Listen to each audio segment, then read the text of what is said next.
ये समझ में नहीं आया, कुछ समझ में नहीं आएगा। सेल्स के पीछे दो चीज़ें होती हैं, प्रोडक्ट नॉलेज और प्रोडक्ट कन्विक्शन।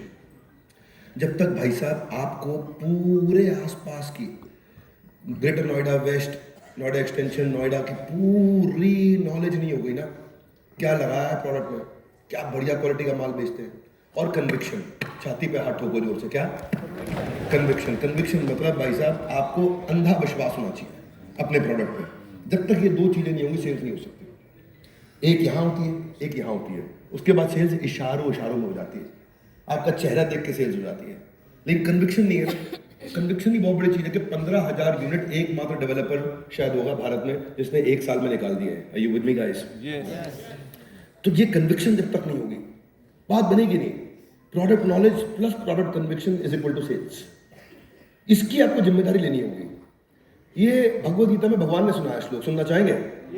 कम ऑन, सुनना चाहेंगे?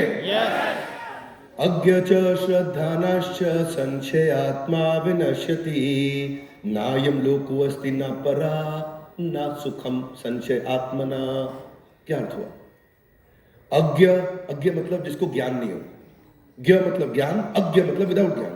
अश्रद्धा, अश्रद्धा श्रद्धा मतलब फेथ, अश्रद्धा मतलब विदाउट फेथ। तो जिस आदमी को ज्ञान नहीं है अपने प्रोडक्ट का यानी कि ब्रॉड नॉलेज, जिसको श्रद्धा नहीं है अपने प्रोडक्ट पे यानी कि ब्रॉड कन्विक्शन, उसके साथ क्या होगा? वो संशय आत्मा होगा। कौन सी आत्मा होगा? संशय आत्मा, डाउटिंग सोल, जिसको जो डाउट करता रहता है, बिकेगा नहीं बिकेगा। चलो प्रोग्राम में दिल्ली चल पड़ते हैं, प्रोग्राम भी बड़ा कर रहे हैं, हम समझ रहे हैं, इतना बड़ा प्रोग्राम ब्रोकर्स के लिए कोई डेवलपर नहीं करते, हम ये भी समझ रहे हैं, पर माल बिकेगा नहीं, डाउट है। अब ये जो डाउट है ना, इसके साथ क्या होता है? हाथ आगे लाइए, इसके साथ क्या होगा? संशय आत्मा विनश्यति। ऐसे संशय आत्मा का विनाश हो जाता, समय का, करियर का, धंधे का। जैसे ही डाउट आता आपके मन में, 1% डाउट मतलब 100% डाउट। आदमी को 1% डाउट नहीं होना चाहिए। मैं जा रहा हूं निपटा के आऊंगा, बड़े टारगेट लेके जा रहा हूं, बड़े टारगेट दिमाग में लेके जा, प्रिपेयर करके जा रहा हूं। If you don't prepare you have to continue to repair. संशय आत्मा विनश्यति, मेरे साथ बोलिए। Very good, well tried. I say that one more time, you gonna speak after me. संशय आत्मा विनश्यति।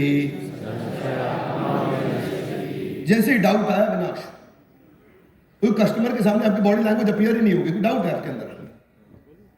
अच्छा, ये यहां तक नहीं है खाली, ये क्या है? नायम लोको अस्ति न परा, ना इस लोक में, ना अगले लोक में, ना इस कस्टमर के साथ, ना अगले कस्टमर के साथ, ना इस डेवलपर के साथ, ना अगले डेवलपर के साथ, ना इस बॉस के साथ, ना अगले बॉस के साथ, ना इस एम्प्लॉय के साथ, ना अगले एम्प्लॉय के साथ, ना इस बीवी के साथ, ना अगली बीवी के साथ। ना सुखम संशय आत्मा, ना संशय आत्मा को कहीं सुख नहीं मिलना। वो बीओपी का प्रोग्राम भी अटेंड करने आएगा, दूसरे वाले भी एक नोएडा में बैठे हैं, उनका भी अटेंड करने जाएगा, तीसरे वाले गुड़गांव में बैठे हैं, उनका भी अटेंड करने जाएगा, सब जगह घूमता रह जाएगा और मन ही नहीं बना पाएगा। क्यों? ना सुखम संशय आत्मना।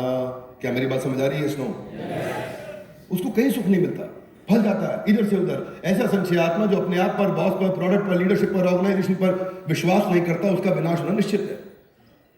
मुझे नहीं पता, भगवद गीता में कृष्ण को पहले से ही पता था कि ये सिरीफोल्ड ऑडिटोरियम में प्रोग्राम होने वाला, आप लोग के लिए श्लोक बोल के चले गए भगवान।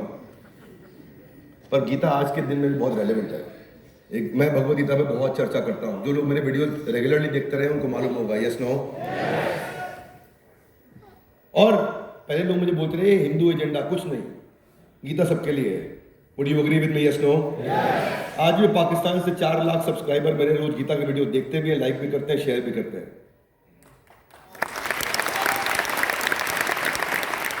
अभी मेरा स्टेडियम में प्रोग्राम चल रहा था, इंदिरा गांधी स्टेडियम में 2 दिन पहले, मालूम है किसी को? सुना था आपने? ये मेरा 12वां विश्व रिकॉर्ड था। 30,000 एंटरप्रेन्योर एक साथ एक कमरे के अंदर बैठ के अटेंड किया पूरा प्रोग्राम। तो मैंने पूछा लोगों से कहाँ से आए, उसमें एक पीछे अरीना से आवाज आई ऊपर से, बोले सर मैं पाकिस्तान से आया हूँ। तो हमारे पूरे स्टेडियम ने उनका स्वागत किया, हमने बड़ा दिल खोल के स्वागत किया। आपका स्वागत है, आप पाकिस्तान से सीखने के लिए आए, बहुत अच्छी बात है, पर याद रखना कश्मीर हमारा है।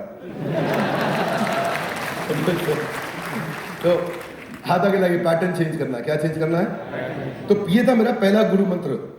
अब गुरु मंत्र नंबर 2, जिस कस्टमर के साथ मिल रहे हो, जो मैंने आपको समझाया है, गाय है, मुर्गी है कि बैल है, वो समझो lead scoring. You are out of business if you don't know how to prioritise your leads. आपको पता नहीं किसके साथ समय बिताना है, क्योंकि आपका बेटा झूठ बोल सकता है पर आपका डेटा झूठ नहीं बोल सकता है। गो डेटा ड्रिवन। अपने रिपोर्ट्स तैयार करनी शुरू करो, कौन से कस्टमर को फॉलो अप करना है, कौन किसको फोल्ड अप करना है। हाथ आगे लाइए, फॉलो अप, फोल्ड अप। ये आपको डिजाइन करना आना चाहिए, उस डेटा पे काम करना आना चाहिए आपको कि कौन हॉट है, कौन वार्म है, कौन कोल्ड है। वही तुम्हारे वाले एबीसी एनालिसिस करें, fast moving, slow moving, non moving, उसका एनालिसिस करें। ये सर एडवर्ड डेमिंग है, इनको बोलते हैं father of quality movement. Edward Deming कौन थे? ये अमेरिकन थे जिन्होंने हिरोशिमा नागासाकी के बाद जापान को वापस खड़ा किया था जाकर के। थे अमेरिकन, पर इन्होंने जापान को रीबिल्ड किया था। सर एडवर्ड डेमिंग एक ऐसे व्यक्ति थे जिन्होंने टोयोटा खड़ी करी है, जिन्होंने होंडा खड़ी करी है, जिन्होंने सुजुकी खड़ी करी है। क्वालिटी मूवमेंट के फादर थे, क्वालिटी बिल्ड करने में बिलीव करते थे। तो काइजेन आपने नाम सुना होगा, वो इनकी देन है। 5S सुना होगा, पोका यूके, TPM, TQM, ये सब इनकी देन है। जितना क्वालिटी मूवमेंट चालू हुआ जापान में, टोयोटा की गाड़ियों को आज भी क्वालिटी गाड़ी माना जाता है। इनोवा 5 लाख किलोमीटर पे भी इसका हिलती नहीं है गाड़ी। क्यों? Quality movement. इनका एक फिलॉसफी था कि मैं हर काम को डेटा से एनालाइज करके चेक करके आगे बढ़ूंगा। ये कहते थे इन गॉड वी ट्रस्ट। बाकी सबका डेटा चाहिए, हमें गॉड का डेटा नहीं चाहिए। गॉड की कोई वो दाता है, बाकी सबका डेटा है, ले आओ। हर एम्प्लॉय का, हर ट्रैक का, हर ऑपरेशन में, हर स्टेप पे ये डेटा मेजर करते, कैप्चर करते हैं। और हमारे यहाँ कुछ ब्रोकर जिंदगी में बेचारे अकेले ही धक्के खाते रह जाते हैं। क्यों? क्योंकि वो ऑर्गेनाइज नहीं कर रहे अपने आप को, अपना डेटा बिल्ड करना नहीं जान रहे। वो समझ नहीं रहे कि मुझे कैसे ऑर्गेनाइज होकर के, सीख करके, लर्न करके आगे बढ़ना है। वो गल्ले पे बैठे रहेंगे, मतलब अकेले ही भागते रहेंगे इधर से उधर। चलो किराए का काम मिल जाए, किराया चढ़ा देंगे। वो धंधा ही नहीं बिल्ड कर पाते और कुछ जो है ऑर्गेनाइजेशन तैयार कर जाते हैं। Without data you are just an individual with opinion. इसीलिए कह रहा हूं बैंक को सीखो, बैंक को। जिस कस्टमर से मिल रहे हो उसके पास बजट है या नहीं है, उसके पास डिसीजन लेने की अथॉरिटी है या नहीं है, और उसको वास्तव में इन्वेस्टमेंट की जरूरत है कि नहीं है, और करेगा तो कब तक करेगा। जब ये 4 चीजें समझ ली, इसका मतलब हॉट आप बजट, अथॉरिटी, नीड और टाइमलाइन। ये आप क्वालिफाई करता है कि ये हॉट लीड है। फिर हॉट लीड के पीछे चिपक जाओ, तब तक उसके पीछे पड़ो जब तक वो ना बोल दे। अब देखो गुरु मंत्र number 3, insight and discovery oriented question. अब आपने डेटा बनाना शुरू कर दिया, जब कस्टमर से मिलते हो तो सवाल कैसे पूछना है, ये बड़ी इंपॉर्टेंट चीज है। केवल मोटिवेशनल सेमिनार नहीं देके जा रहा हूं, कुछ स्किल सेट देके जा रहा हूं। Are you with me? Yes, no? सवाल ऐसे पूछो कि जवाब में वो आपका माल खरीद ले। भाई साहब, जिंदगी में, दुनिया में कुछ भी बड़ा बिना सही सवाल पूछे नहीं हुआ। Every discovery starts with a question. Bank कैसे समझोगे? Budget, authority, need, timeline. हाथ आगे लाइए। बजट, जोर से बोलिए। बजट, उसके पास पैसा है कि नहीं। अथॉरिटी, निर्णय ले सकता है कि नहीं। नीड, उसको जरूरत है कि नहीं प्रोजेक्ट में इन्वेस्ट करने की। टाइमलाइन, करेगा तो कब तक करेगा। अब आपको बोलना है बजट, अथॉरिटी, नीड। एक बार और लास्ट टाइम, कम ऑन। अभी समझ गए, लेकिन ये समझोगे कैसे? सवाल पूछना आना चाहिए। जब ये सवाल पूछा था कि क्या हम चिड़िया की तरह उड़ सकते हैं, तब राइट ब्रदर्स ने हवाई जहाज बनाया। सवाल पूछा था, पहला सवाल उन्होंने प्यार से। जेम्स वॉटसन ने पूछा कि बच्चे माँ बाप की तरह लगते क्यों हैं, कारण क्या है? उसकी डिस्कवरी हुई, तब जाके डीएनए समझ में आया। भाई मुद्दा ये कि पेड़ से सेब तो पहले भी गिरता था, सेब तो हमेशा ही गिरता रहा है, पर ये भाई पहला आदमी था जिसने पूछा, न्यूटन ने, कि सेब गिरा क्यों, वहीं क्यों नहीं रहा हवा में। तब क्या समझा? लॉ ऑफ ग्रेविटी समझ में आया। ऐसा है जी, थॉमस एल्वा एडिसन ने पहली बार अपने से 9,999 बार ये सवाल पूछा कि मोमबत्ती के अलावा कोई और तरीका है जिससे बल्ब बन सकता है। 10,000वीं बार में जाकर उन्होंने बल्ब बनाया।